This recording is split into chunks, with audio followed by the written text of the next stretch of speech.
Hey, friends. Happy holidays. It's Kimberly here with Specialty Care Management. You know, we have two types of decision makers in my house. You probably can pick up on these characteristics. So my son and myself, we're one type of decision maker. My husband and my daughter are another. And so my son and I, if we're not comfortable in a place, we're going to take a step. We're going to trust that, we're going to make a move. We're going to focus on what's the next best move. What's my next right thing to do to move me from a place of where I'm not good to move me into a better place? And trust in the fact that if I take a step forward, if I'm not comfortable right here where I'm sitting, and I take a step forward, if that's not right, I'm going to trust that I can find a different step to take until I find on the perfect step, the perfect solution to the problem that I'm in. My husband and my daughter, on the other hand, it's painful, and oftentimes they can't make a decision on something until there's an impending deadline, such that the cost will be too great for them to stay where they are.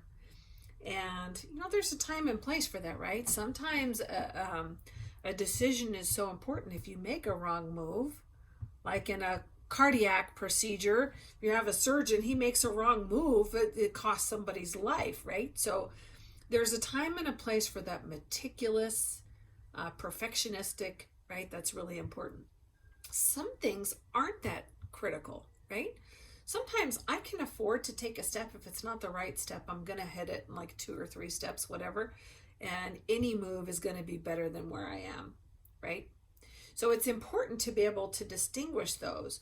Where we see that play out here at Specialty Care Management in particular is when sometimes, especially when people are faced with a lot of different choices and they have a lot of time constraints, sometimes people delay moving to a more cost-effective solution for really high-cost catastrophic claims, like those for dialysis.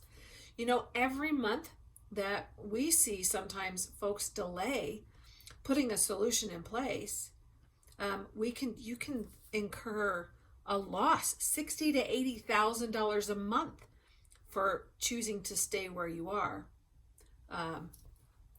instead of making a move. That's really costly. It's really expensive for your group.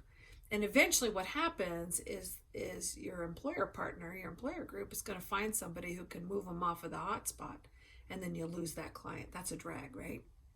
And so I guess that's my thought today, is to share.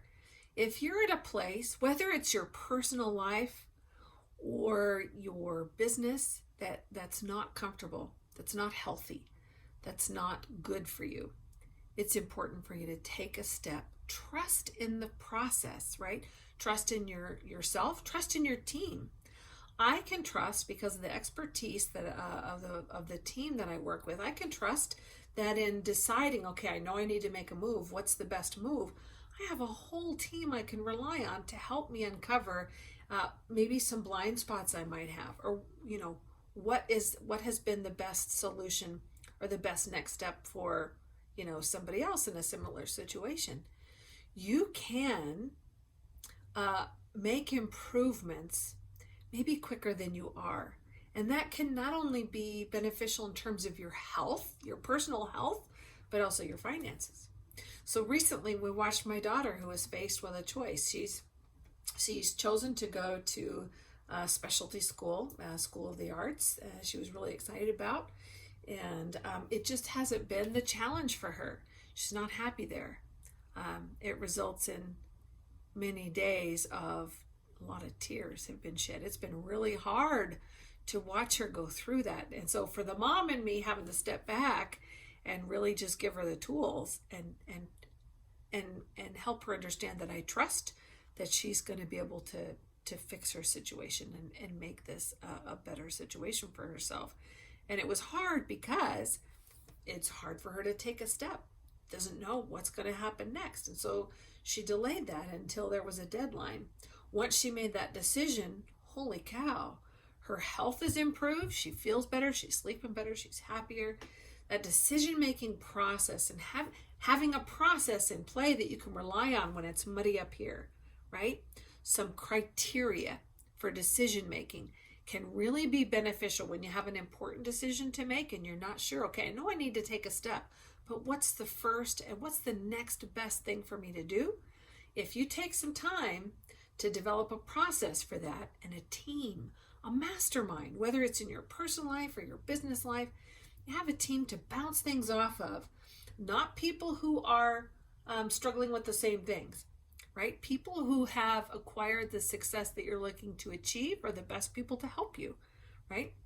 So having a process in play and a team, a mastermind, that's really going to help you exponentially up your game and shorten your success cycle, right? Shorten that time from being sitting in a place of pain to sitting in a place of victory and achievement. I hope all good things for you, especially as we head into the new year. Happy holidays. Bye, friends.